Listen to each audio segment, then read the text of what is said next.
2027 के चुनाव के लिए चढ़ने लगा सियासी पारा। धर्मपुर सीट पर दिख रहा कड़ा मुकाबला। फिर पुत्र मोह में घिरे हरदा।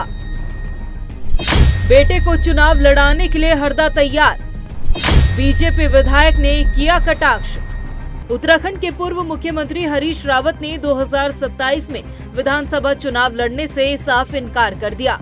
इसके बाद राजनीतिक गलियारों में चर्चाएं तेज हो चली कि इस बार हरीश रावत अपने छोटे बेटे आनंद रावत को चुनावी रण में उतारने जा रहे हैं, जिसमें सबसे ज्यादा चर्चा धर्मपुर विधानसभा सीट की हो रही है।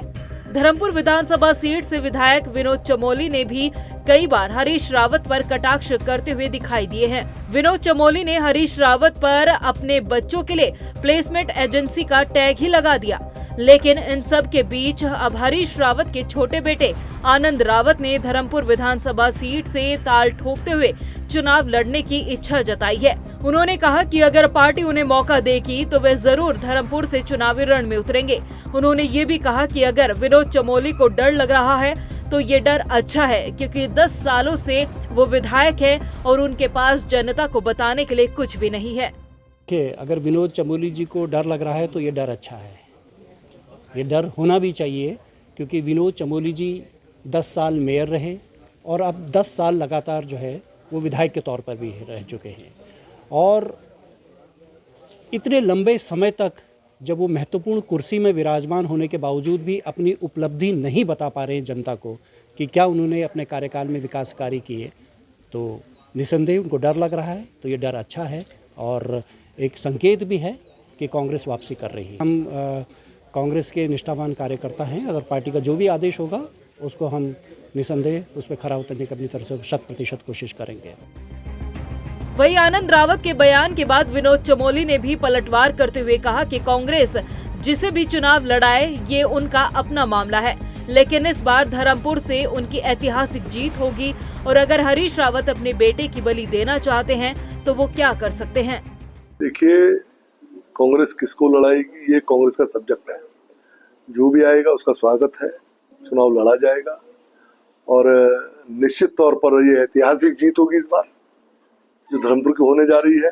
अब किसी को आत्महत्या करने का इतना ही शौक है तो मैं उसको कैसे रोक सकता हूँ। अगर हरीश रावत अपने पुत्र की बलि वहीं चढ़ाना चाहते हैं तो भेजें, कहाँ दिक्कत है, लोग तैयार बैठे। बता दें कि इससे पहले विनोद चमोली अपने कई बयानों में कह चुके हैं कि कांग्रेस हरीश रावत और उनके बच्चों की प्लेसमेंट एजेंसी बनकर रह गई है। विनोद चमोली के इन बयानों पर भी आनंद रावत ने खुलकर अपनी बातें रखी और आनंद रावत ने कहा कि जो इस तरह की बातें कर रहे हैं उन्हें एक बार होमवर्क जरूर कर लेना चाहिए। देखिए, भारतीय जनता पार्टी के लोग अगर इस तरह का आरोप लगा रहे हैं तो उनको थोड़ा सा होमवर्क कर लेना चाहिए। अब विनोद चमोली जी ये सवाल इसलिए उठा रहे हैं क्योंकि वो कभी भी युवा मोर्चा प्रदेश अध्यक्ष की जिम्मेदारी में नहीं रहे, वो संगठन में नहीं रहे।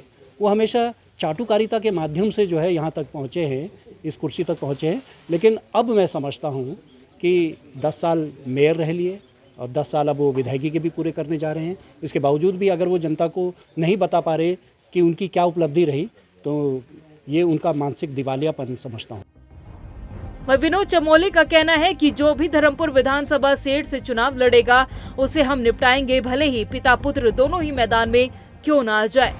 देखिए, मौका कांग्रेस से मांगे, कांग्रेस को देना है, हमने क्या करना उसमें। वो भारतीय जनता पार्टी कार्यकर्ता तो है नहीं जो हम उसके बारे में विचार करेंगे। ये तो कांग्रेस को विचार करना है। वो कांग्रेस देखेगी कि उन्होंने कितना काम किया है, उनको मौका देना है नहीं देना है। मेरा काम तो ये जो कांग्रेस से आएगा हमको उसको निपटाना है, निपटाएंगे।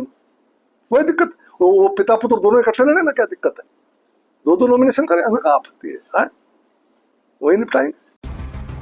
धर्मपुर विधानसभा सीट पर छिड़ा सियासी युद्ध किस ओर जाता है ये तो देखने वाली बात होगी, लेकिन फिलहाल एक बात तो साफ है कि 2027 के विधानसभा चुनाव में धर्मपुर विधानसभा सीट काफी हॉट सीट रहने वाली है और सीट पर मुकाबला भी काफी दिलचस्प रहने वाला है। कांग्रेस में भी अभी कई और दावेदार धर्मपुर सीट पर अपनी दावेदारी करते हुए नजर आने वाले हैं। अब देखना ये होगा कि पूर्व मुख्यमंत्री हरीश रावत का पुत्र मोह इस सीट पर क्या कुछ सियासी उठापटक करवाता है।